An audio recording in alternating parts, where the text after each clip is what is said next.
Welcome to the next video on VEP. In this video, we are going to talk about Directive Principles of State Policy or DPSPs. Part 4 of Indian Constitution contain DPSPs. What are these? These are nothing but directions. Directions to guide the establishment of economic and social democracy.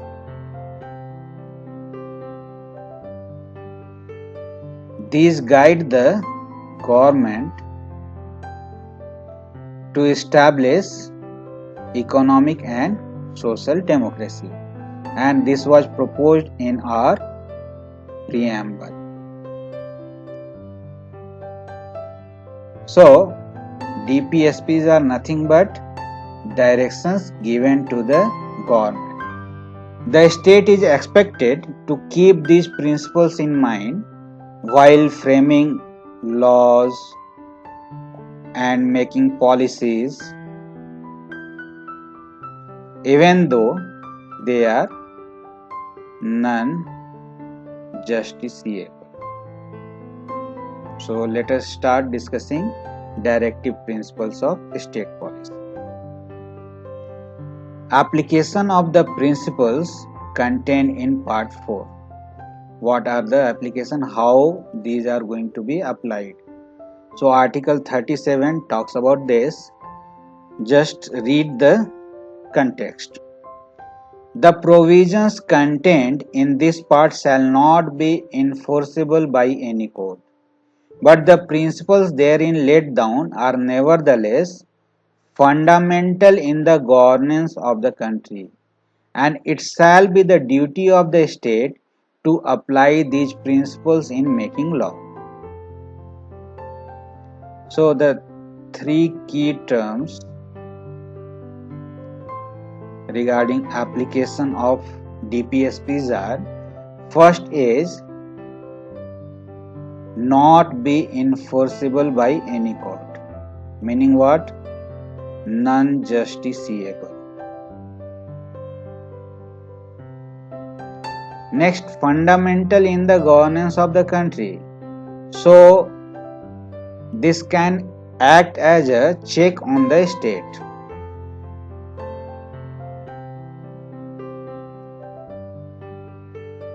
We can use DPSPs and application of DPSPs for the measurement of the performance of a particular government.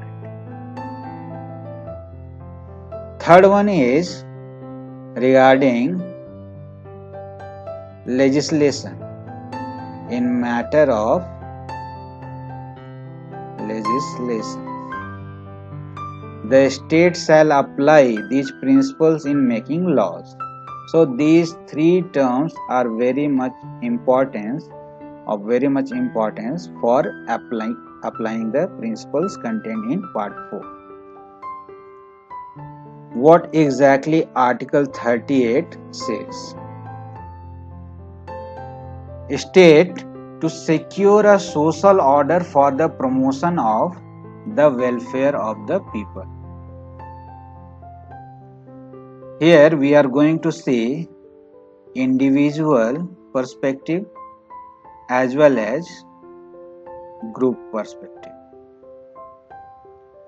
Not only in a particular area, but different areas, and not only in a particular vocation, but engage in different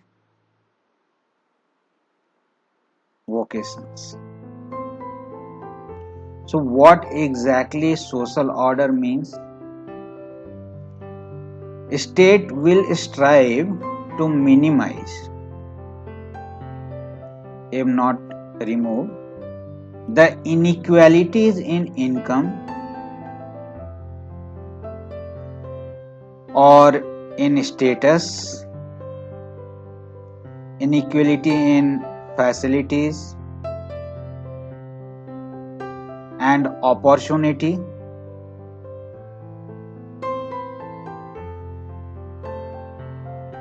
not only amongst the individuals but among the group of people residing in different areas or engaged in different vocations. So state will strive to minimize these things, minimize the inequality present in income, status, facility, opportunity, and not only in the individual but also in groups. Article 39 contains certain principles of policy to be followed by state. And what are these principles? The state shall in particular direct its policy towards securing. We are going to secure, number one, that the citizens, men and women equally, have the right to an adequate means of livelihood. Number two, that the ownership and control of the material resources of the community are so distributed as best to subserve the common good. That the operation of the economic system does not result in concentration of wealth and means of production to the common detriment.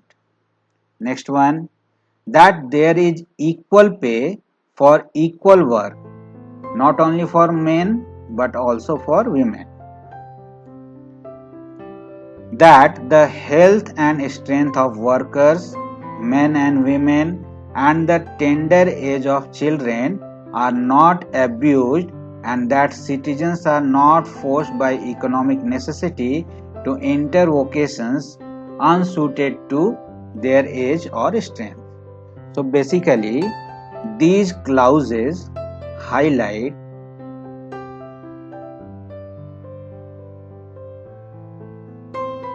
the constitutional objectives.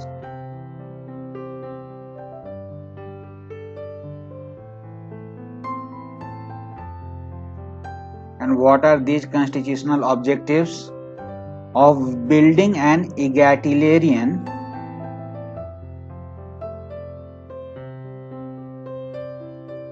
social order.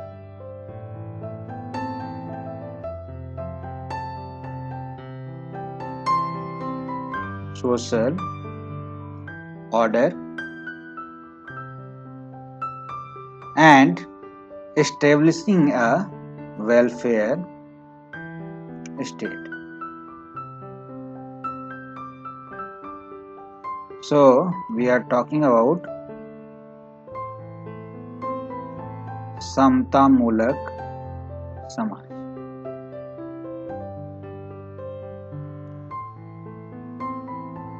Next is Article 39A. Equal justice and free legal aid. What exactly the state has to do? The state shall secure that the operation of the legal system promotes justice on basis of equal opportunity.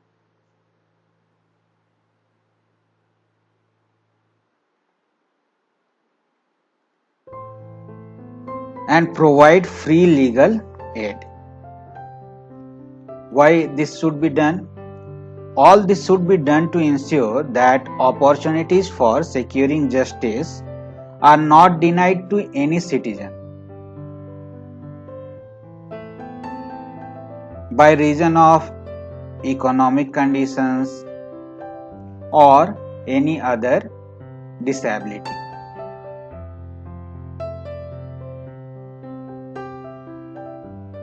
So the state shall do this equal justice and free legal aid.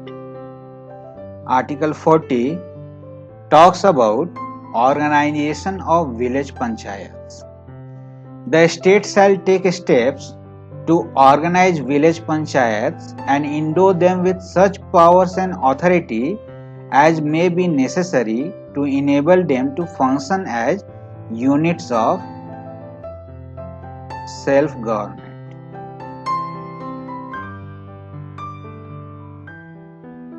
As proposed by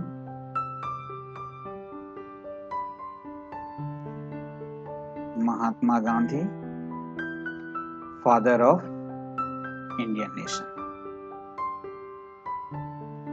Article 41 talks about right to work, to education and to public assistance in certain cases.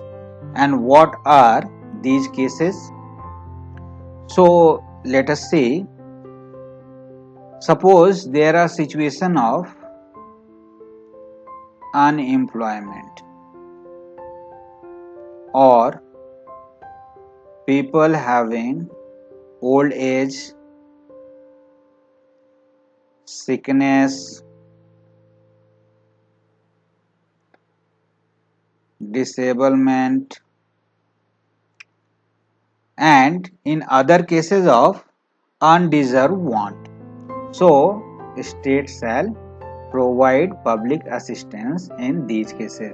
Right to work, right to education, but there is a restriction that state shall look its limits of economic capacity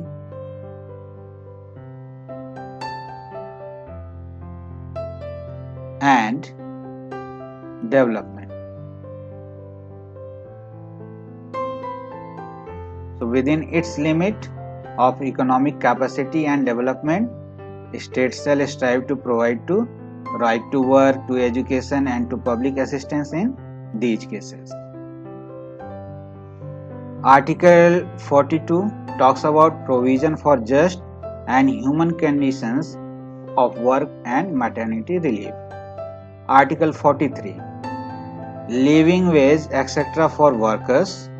The state shall endeavour to secure by suitable legislations or economic organizations or in any other way to all workers, agricultural, industrial or otherwise, work a living wage, conditions of work ensuring a decent standard of life and full enjoyment of leisure and social and cultural opportunities. So, wage should be such that they can enjoy the normal life, a respectful life, whether agriculture worker or industrial worker or in any kind. So, in general, promotion of cottage industry or an individual or cooperatives in rural areas are also envisaged. Article 43A participation of workers in management of industries. This means the state shall strive for participative management. Not only industry but undertakings, establishment and other organizations engaged in any industry. So this is not restricted for a particular industry but all industry, that participative management should be promoted. Article 44, the most debated one, Uniform Civil Code for Citizens. What does it mean? Common law for all citizens irrespective of religions. And what are the areas covered? Like marriage, divorce, maintenance, inheritance, succession of property or adoption, and so on. Article 45, provision for free and compulsory education for children. But through 86th Amendment in the year 2002, this was converted to a fundamental right, and if you remember, Article 21A. Article 46, it talks about promotion of educational and economic interest of scheduled caste, scheduled tribes and other weaker sections.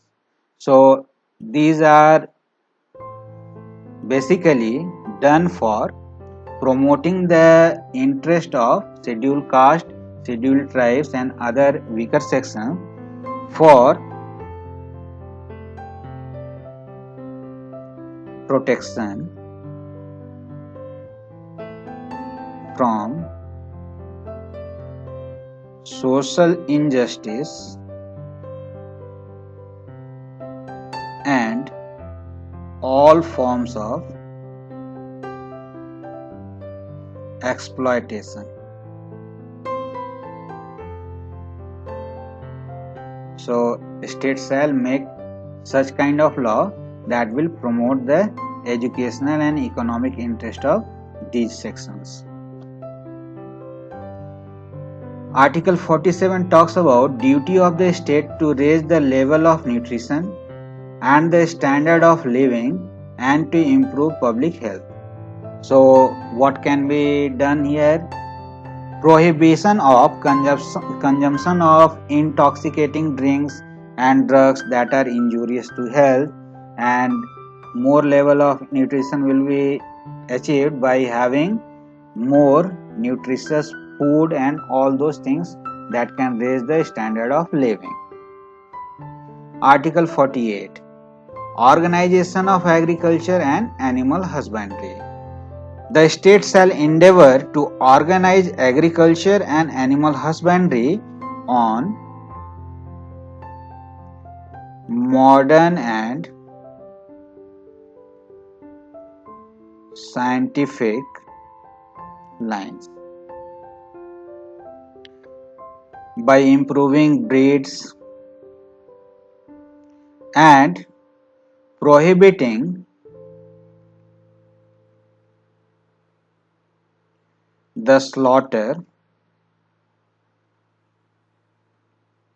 of cattle. So Article 48 talks about organization of agriculture and animal husbandry, and we have to follow the modern and scientific line.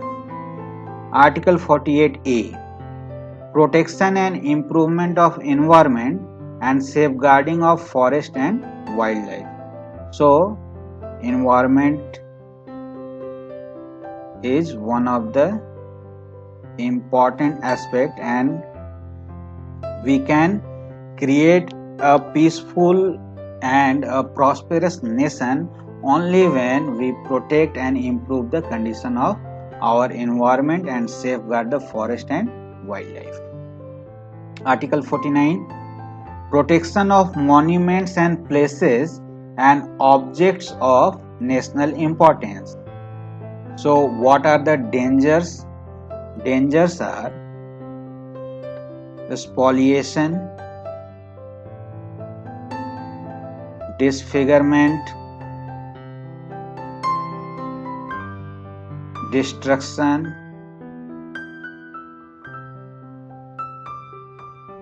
removal, disposal or export as the case may be. So the state shall strive to protect the monuments and places and objects of national importance as and when the parliament may decide. Article 50, separation of judiciary from executive. So if you remember, three pillars of democracy: legislature, executive and judiciary. The constitution is overall thing managing all those pillars, and we have to separate executive from judiciary or judiciary from executive. This we have to keep in the mind for the Article 50, the state shall strive to separate the judiciary from executive. Article 51 talks about promotion of international peace and security. The state shall endeavor to promote international peace and security, maintain just and honorable relation between nations, foster respect for international law and treaty obligations in the dealings of organized peoples with one another, and encourage settlement of international disputes by arbitration. So we can summarize that DPSP set forth the humanitarian and socialist instructions that were the aim of social revolution envisaged in India by the Constituent Assembly. They serve to emphasize the welfare state model of the Constitution and emphasize the positive duty of the state to promote the welfare of the people by affirming social, economic, and political justice, as well as to fight income inequality and ensure individual dignity. They are just guidelines to the government and a performance benchmark for the people of India to judge or to measure the performance of any government. Thank you.